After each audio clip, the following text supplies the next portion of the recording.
Hello guys, Tasha here from Pixie Mommy's Reborns again today. We're snowed in, so it's a little boring. It's pretty late in the evening, but I figured I would come on today. I just did my Q&A video answering all of your questions. Thank you so much, everyone. That was so much fun. I realized that I never fully told Aasir's story. Aasir is my ethnic little baby boy from Kimberly's Cocoon. He is the Sally Kit by Bonnie Brown, and there's quite a story to him and his journey.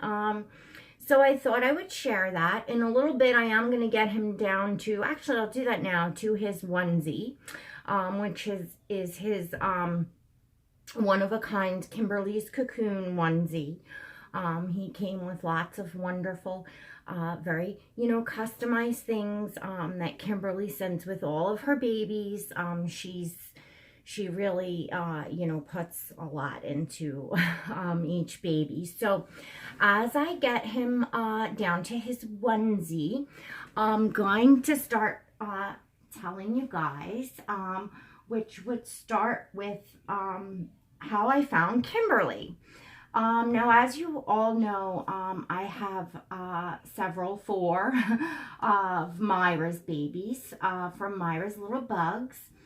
And I believe I was watching Myra's channel one day and she mentioned Kimberly's Cocoon and how uniquely and beautifully she dresses all her babies in the photos she has up.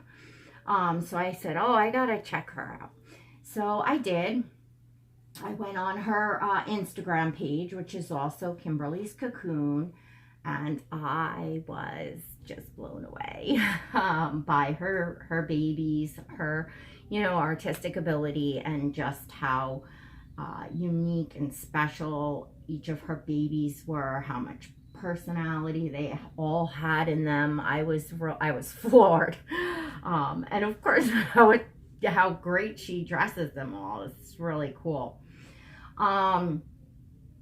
So I did reach out to Kimberly and, asked her, I guess, the normal things you might ask an artist. And she did say she had a video up of how to adopt her babies. And, I asked her for a general price range, which, that's kind of difficult for artists to give. But, she has the way she prices her babies, which you can go on to her YouTube, and if you look at how to adopt one of her babies, it explains that. I'll leave that for you to go look and see on her channel.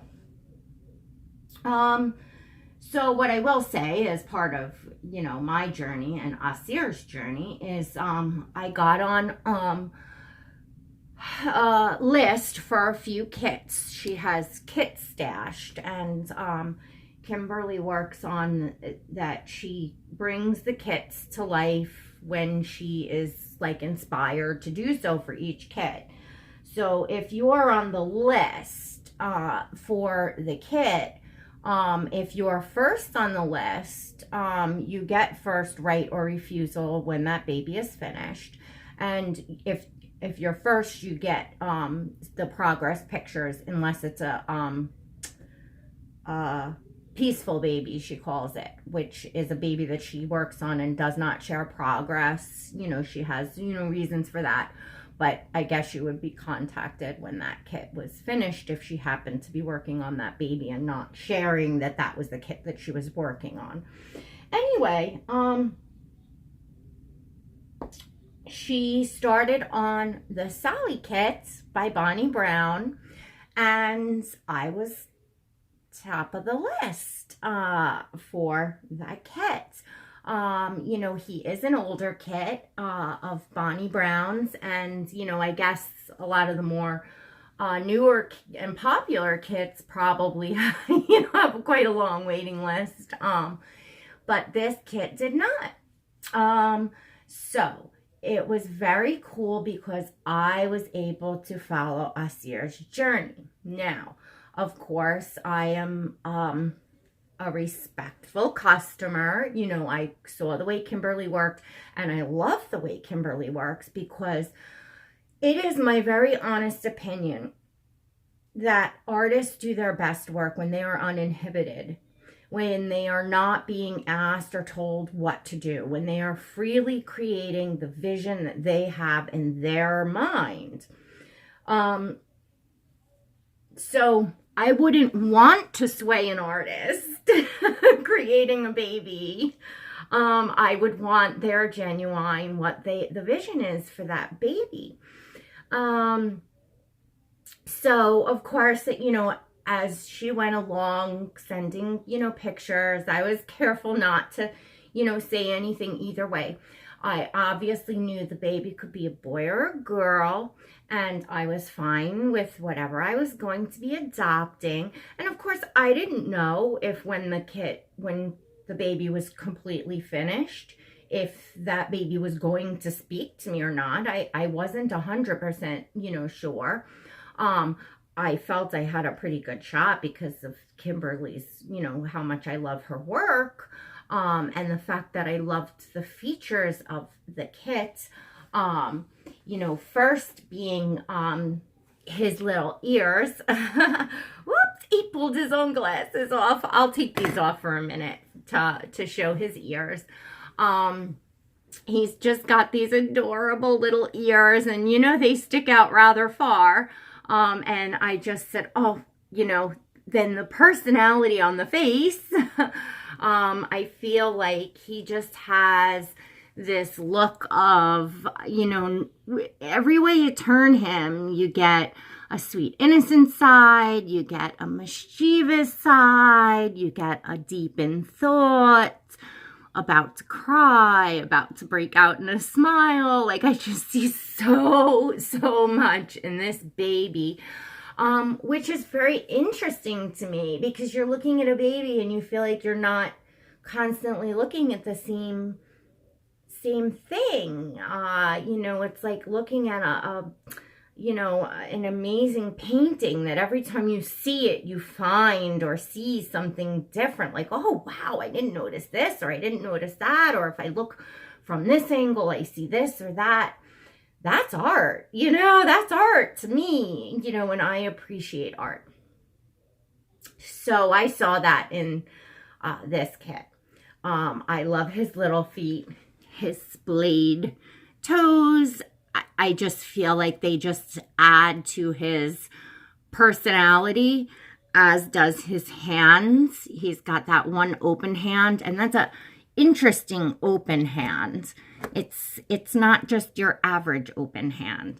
And then he has one fist, but it's not a tight, flat fist. It's a nice rounded fist with the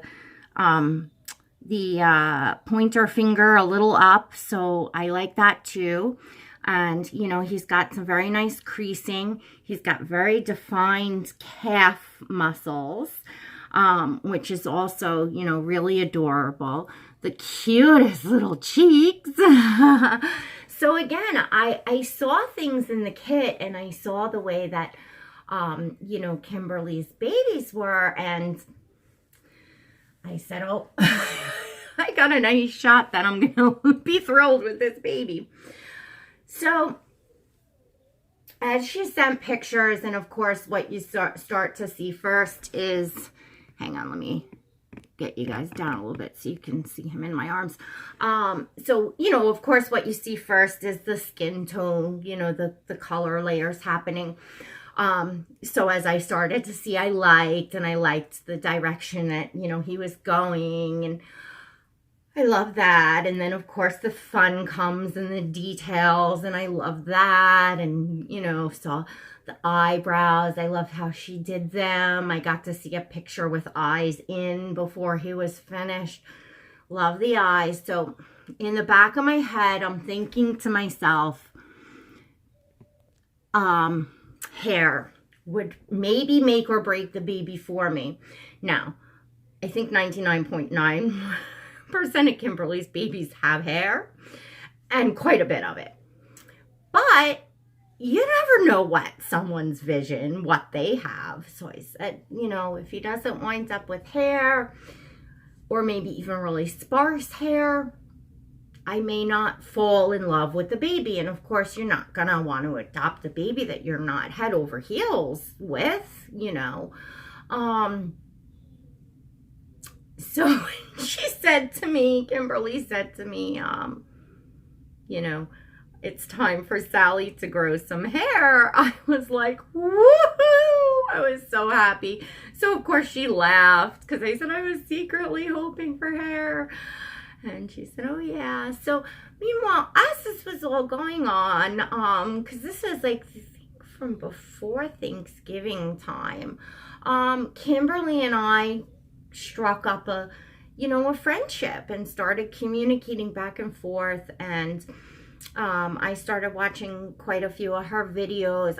I love her travel videos. If you ever visit her channel and have the time to go and watch her videos, her travels to Africa specifically, I was very, very moved by her stories and things that she went on with these children. Just very, very moving. And she is just an incredibly amazing person. She got me into the essential oils, you know, told me a bit about them and how they work. They started to help my son Gabriel. So a friendship blossomed during the journey of this baby, which I cherish, you know, very deeply. So that was really, really special. And of course, I'm watching, you know, again, how she creates these babies and what she puts into them.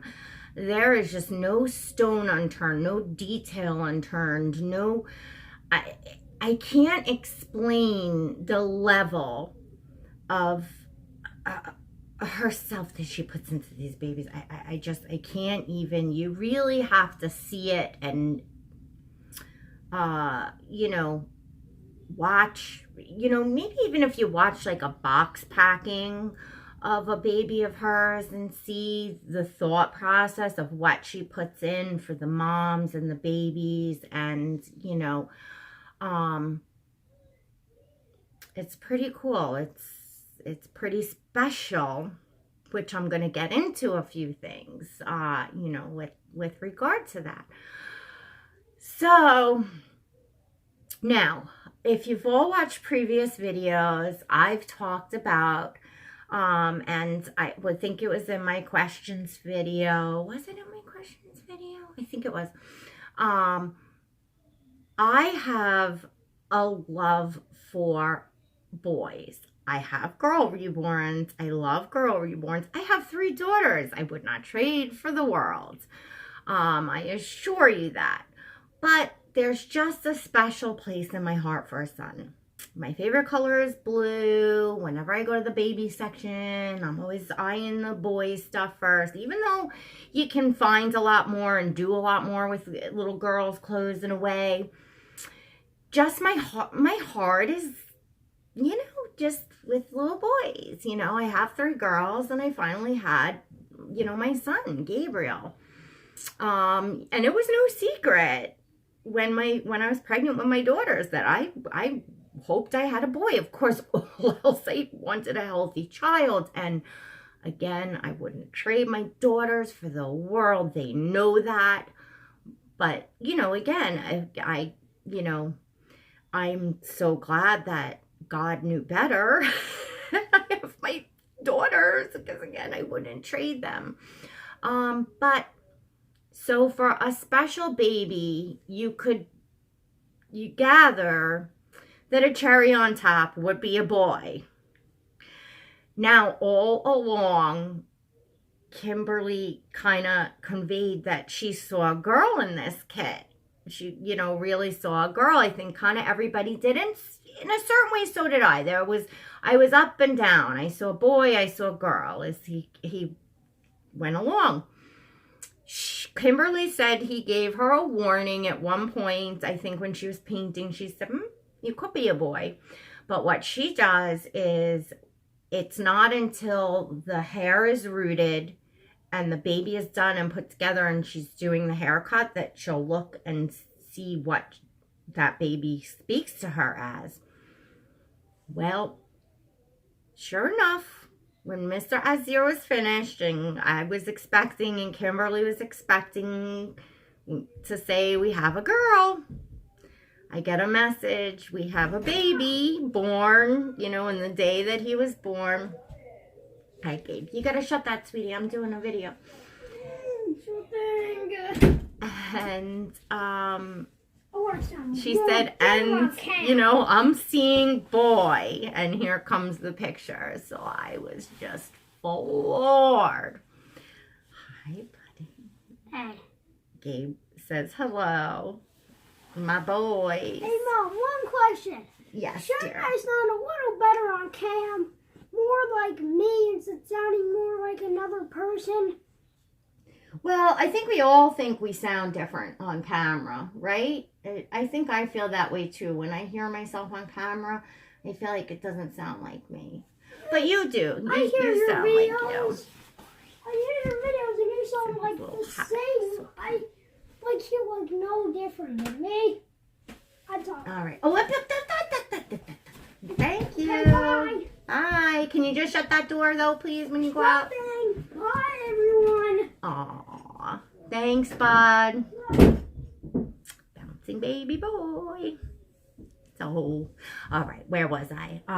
Boy. Okay. So then she says, I don't know if you're gonna like this, but please, you know, tell me. If you don't, I won't send them. But she said, I had this picked out for this kit all along, and she sends me the picture.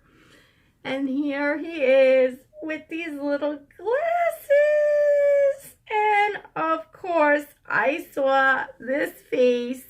I mean, this was the picture that I got in the Kimberly's Cocoon onesie. The little hair like this and the glasses.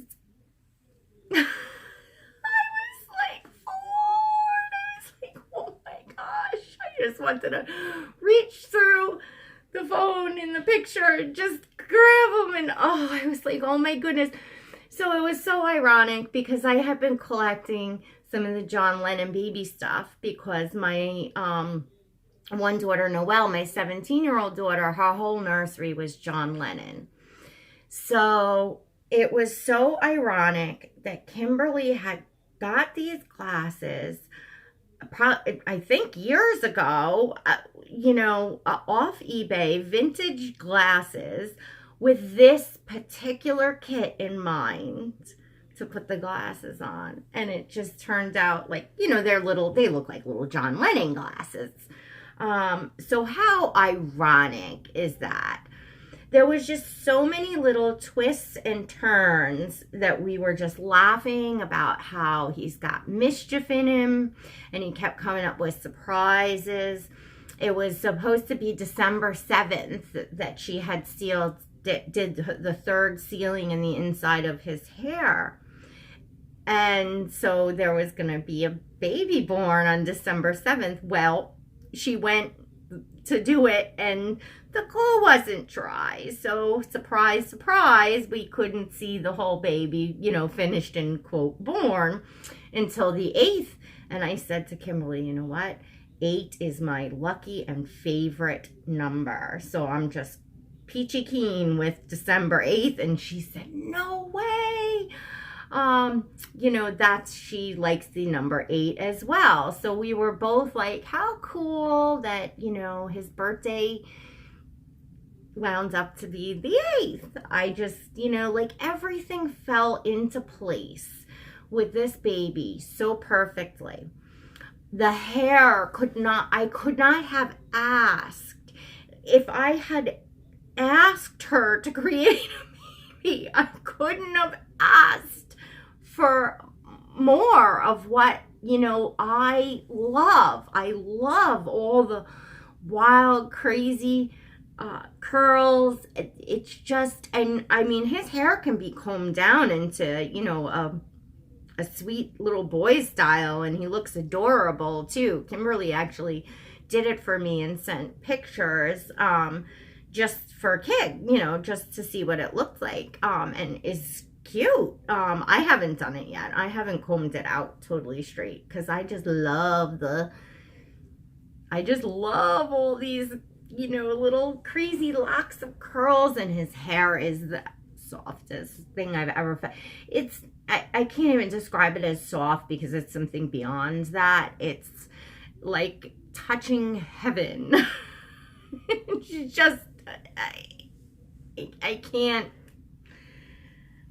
He's waited like he is just, he's waited like he's just meant to be in my arms. I can't explain it as any other way. I've never felt anything like it. Like, this baby is just meant to be right here.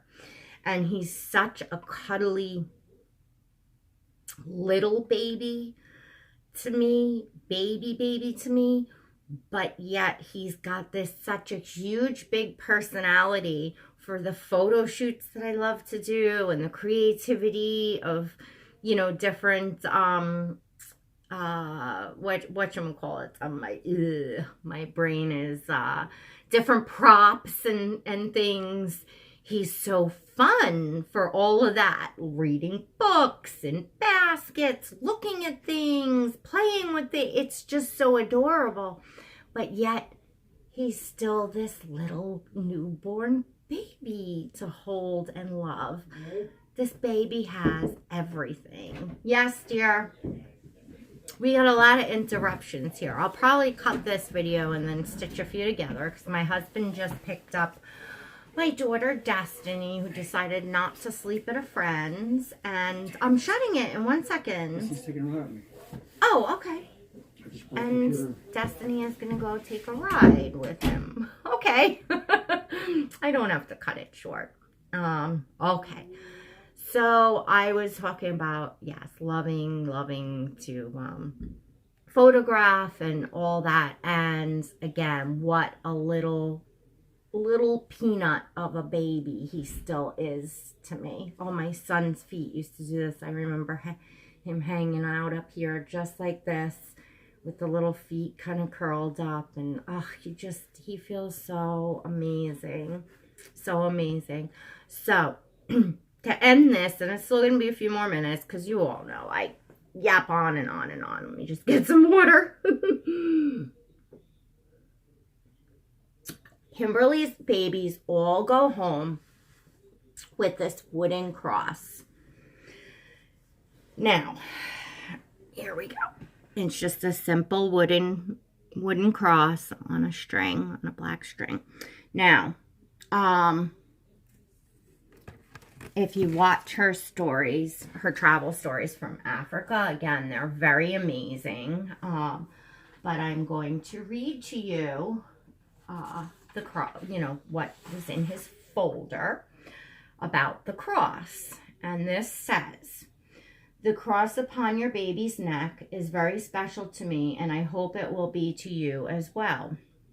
Several years ago, I was blessed to live in Ethiopia, and whilst there, I cared for babies that were living in an orphanage.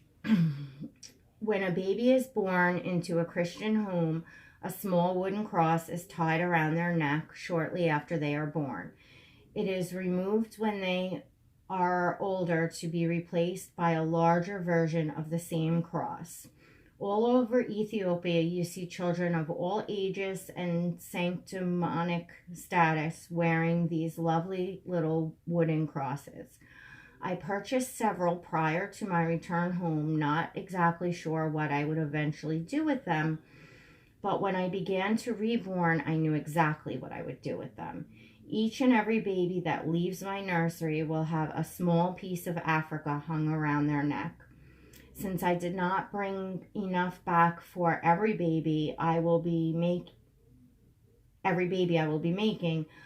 I had a friend in Ethiopia get me some more and ship them to me.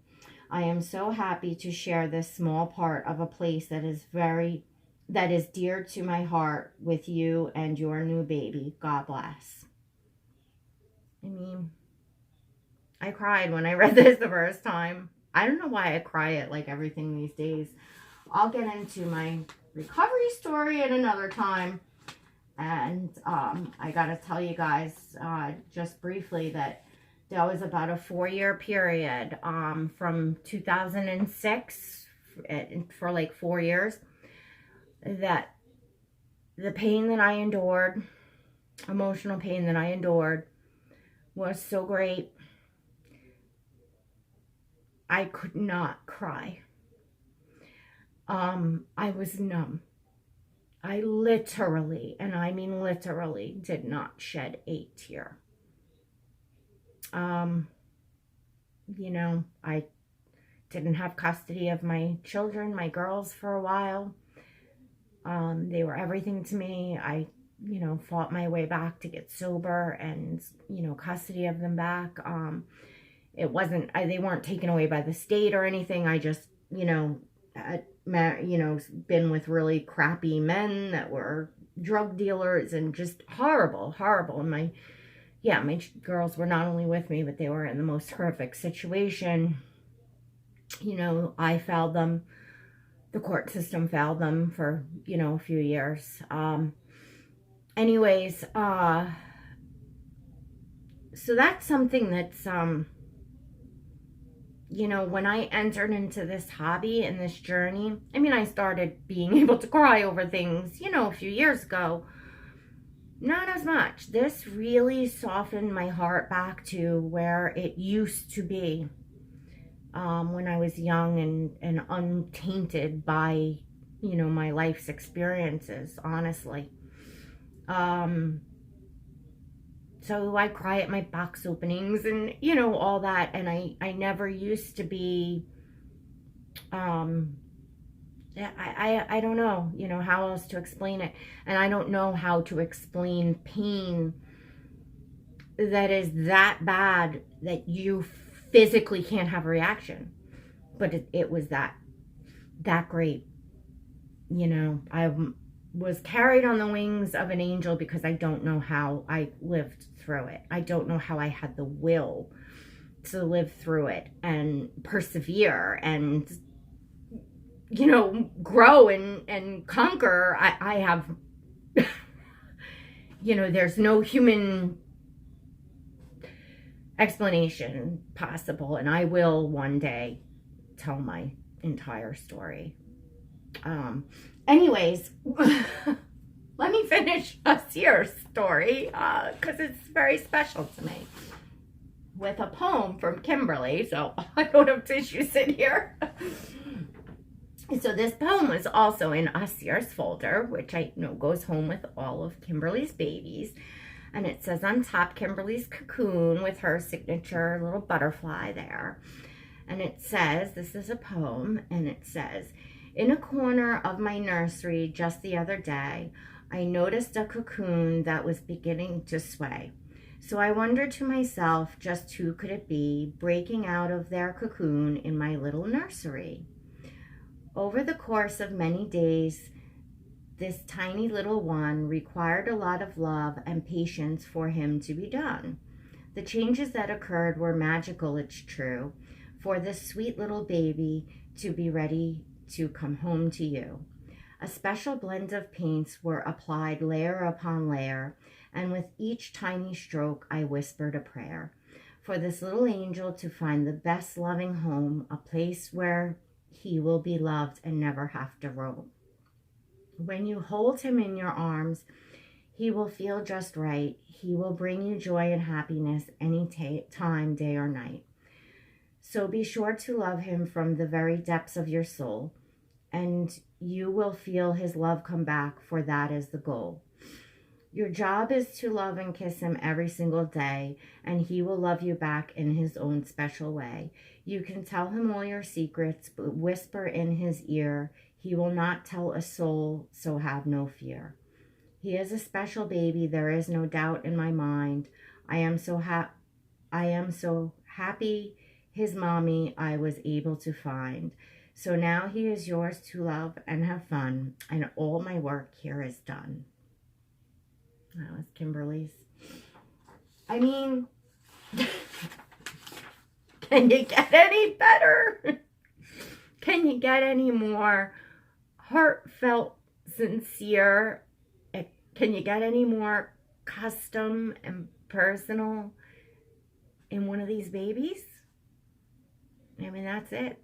That's can you believe, you know, again, what the love that goes into anybody that has a Kimberly's Cocoon baby, you know, knows this level of magic. And Aasir is very, very, very special to me for many, many, many reasons. You know, I'm so blessed that I love the sculpt, that, you know, I loved the baby when he was finished. You know, he came with, you know, a card and his certificate, care instructions. He also came with a complete set of printed photos from Kimberly's photo shoot that she took there. I'll just go through them quickly. Oh, this is the one here that she combed his hair down for me just because we were curious to see what he looked like, you know, without the curls. So he looks adorable. Here's the rest of them. Isn't throwing the snowball. She takes such beautiful photos. Beautiful photo shoot here. He's getting into a little mischief at school with the paper airplane. There's so much. You know, she captured so much of his personality in these photos.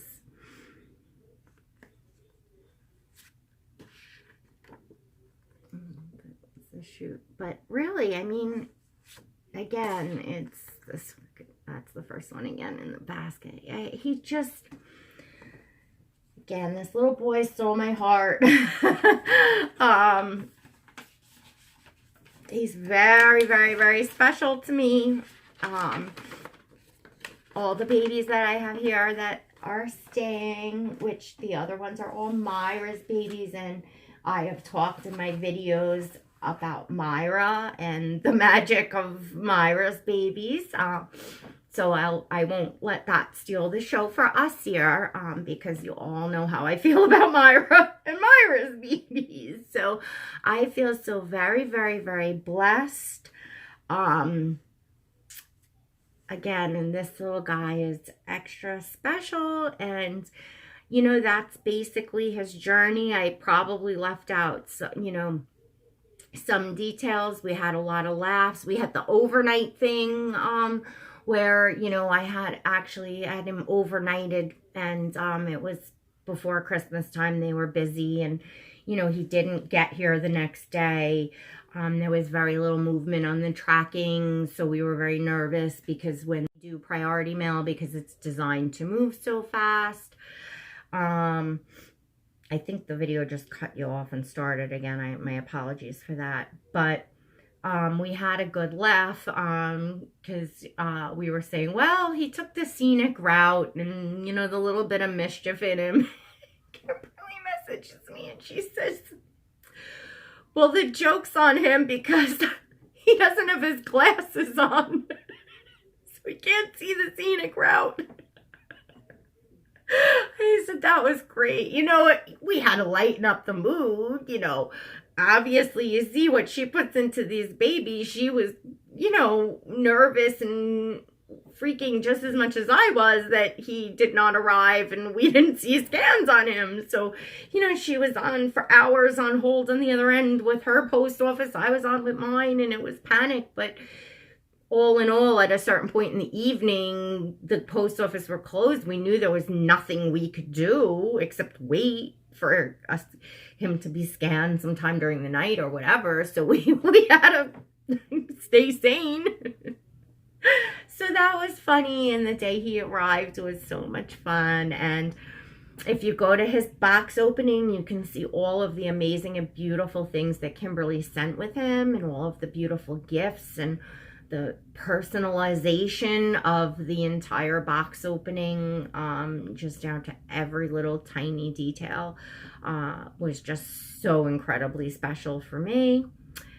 And so, and finally, last but not least, I'm sorry, I don't have my tissues in here. My nose kind of got stuffed while I was crying. But, last but not least, Aasir.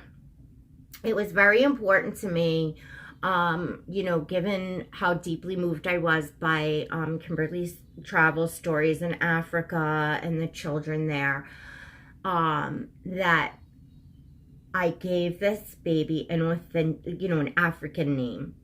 That was really important to me. So I took days, you know, researching. I found that African names all have meanings, and I know a lot of American names do too, but I mean meanings like second child born, born while father was away, born on a journey, you know, first twin, second twin, like meanings like that. So Aasir, and I try to, it's pronounced Aasir, Aasir, I think, Aasir. You kind of roll the R, Aasir. It's spelled Aasir. I lost my train of thought, but anyway, his name means one with a captivating and fascinating personality. So I think that covers it for him as far as an African name that I liked, Aasir. I like the name. I hope I pronounce it, you know, well. I don't have an African accent. I do the best I can. But again, it's a very special baby to me. Thank you all for joining. I hope you enjoy Aasir's story. It's long, like all of my videos, but maybe some of you all are snowed in. Maybe some of you are considering adopting a baby from Kimberly's Cocoon and want to hear a little bit more about, you know, a personal experience and what it's all about. I can tell you that it's well worth it if you can. All right, everyone. Have a great night. Have a great rest of your weekend. And God bless.